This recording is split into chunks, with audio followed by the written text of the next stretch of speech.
Right this second, we're using the left, but Democrats are in fundamental disarray. There is no leader. Senate Democrats, decided to vote for the continuing resolution avoiding a shutdown, or a critical mass of them did. Hakeem Jeffries, the leader of the House Democrats, and Chuck Schumer, the leader of Senate Democrats, are in bitter disagreement over whether or not they should have done that. Democratic leadership isn't even united on the single biggest point of leverage they might have had. They disagree over whether or not it was even a point of leverage. Outside of them, the party has no leader, which is fairly normal after a pretty crushing defeat. But there isn't the next in line. So, you go back, right? And it was pretty clear that, after Barack Obama, it was going to be Hillary Clinton. After Hillary Clinton, it was either going to be Joe Biden or Bernie Sanders. Bernie Sanders had come in second in the primary. Joe Biden had been the vice president. You often have a presumptive next nominee who the party can look to for a kind of leadership. Even after 2000, Al Gore was still giving big speeches. There was a question about Al Gore running again. There is no presumptive in the Democratic Party right now. You can't turn around and say, oh, it's going to be Pete Buttigieg, it's going to be Josh Shapiro, it's going to be Gretchen Whitmer. Absent, parties are given force. Modern parties, which are quite weak by historical standards, modern parties tend to be given force by a centralizing personality. Donald Trump being a very strong example of that on the right, but Barack Obama was the person who held together the Democratic Party for a long time. In my lifetime, the Democratic Party has never been as internally fragmented and weak, leaderless, rudderless, as it is right now. Now, it won't stay that way. There's a rhythm to these things. There'll be a midterm. They're probably going to pick up a bunch of seats in the midterm. If that means Hakeem Jeffries becomes speaker after the midterm, he's going to have a much louder voice because he's going to have power. It's going to be a harder road for Schumer to get back to the majority because of the Senate map. And then we'll start having a primary on the left, and you'll begin to see voices emerge out of that. But right now, the Democratic Party, it doesn't have points of power. There's simply, outside of, at the national level, there is no Democrat who wields control over a branch of government, right? They don't have the Supreme Court, they don't have the House, they don't have the Senate, they don't have the presidency, and they don't have a next in line. So you're looking at an organization without any of the people in a position to structure it, and the head of the DNC, the new head Ken Martin, doesn't have power in that way. So it's they're pretty fractured. You got a lot of criticism for this, but you were one of the people that early on said that Biden should step down. Why is the Democratic Party at this stage in its history so bad at generating the truly inspiring person? To me personally, AOC is an example of a person that might be that person. You should have her on the show. What? I would watch that. Definitely.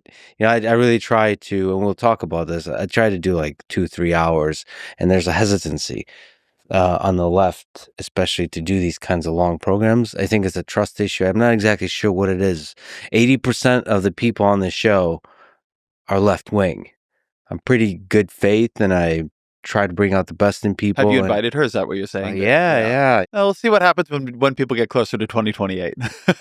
Sure. Maybe people begin taking that kind of risk. I hope so. Bernie's up there in age, so he can't do it anymore. Why is the Democratic Party so bad at generating I don't think talent? it's so bad at generating them. I think that it turned out to be bad at generating them this year. Look, like as you mentioned, back in February 2023, I was somebody who came out and said, like, Biden can't run again. This isn't going to work. And my view, and that was really what that set of pieces was about the argument that even though Biden was clearly going to win the primary, that there was still time for Democrats to do something the parties had done in the past and have an open convention.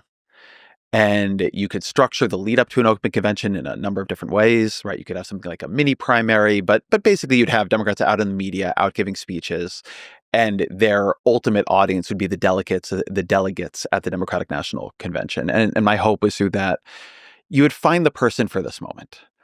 The thing for Kamala Harris that was really difficult was she was for another moment. She was picked by Joe Biden in 2020. Amidst just a very different political equilibrium, a sense that you had a transitionary moment between two versions of the Democratic Party. Maybe Joe Biden reaching a little bit back to the past, to these sort of lunch pail, blue collar Democrats. Joe from Scranton was a big part of the Joe Biden appeal. But also Biden never has a chance if he's not Barack Obama's vice president. And so you have this sort of weird set of historical factors like operating at the same time. There's a desire for stability and experience amidst the chaos of Donald Trump and the pandemic. There is Biden as Obama's vice president, who nevertheless did not run in the election after Obama. I think a lot of people look back at 2016 and think, you know what, if Biden had been the candidate, he would have beaten Trump and we would live in a different reality. And then Biden chose Harris as an effort to shore up his own, at least assumed weaknesses, right? He's a white man in the Democratic Party at a time when the Democratic Party is diversifying. And when the view of how you win elections is you put back together the Obama coalition. And the Obama coalition is young people, it's voters of color, and it's enough working class white voters and then college educated white voters, right? That's the Obama coalition. And so Biden picks Harris, for different reasons. My view at that time was I was sort of a Tammy Duckworth person and thought I should have picked Tammy Duckworth. But there were different people out there. And then the kind of moment that Harris was running in just sort of dissipates.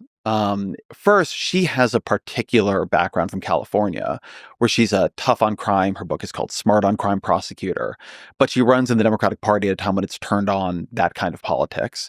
People want a lot from her personally, but they don't want a sort of prosecutorial character.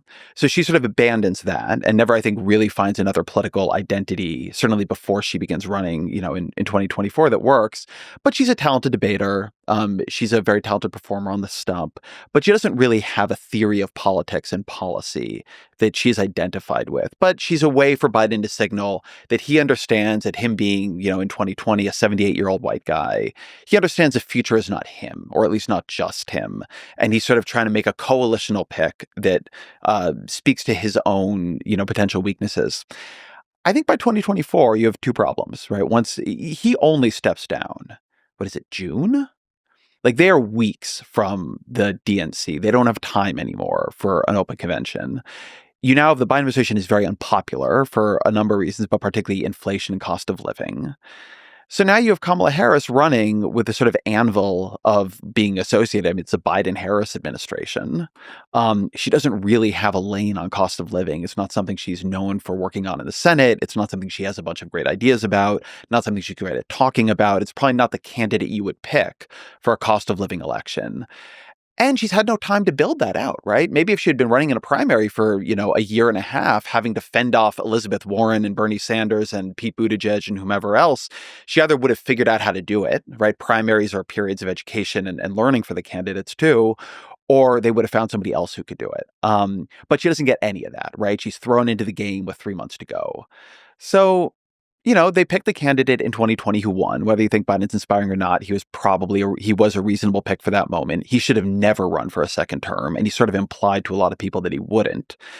And then the handover to Harris was a very difficult handover to a candidate who didn't go through any kind of selection process for the moment at which he was running. We'll see what they do in 2028, but the consequences of what they did in 2024 have been severe.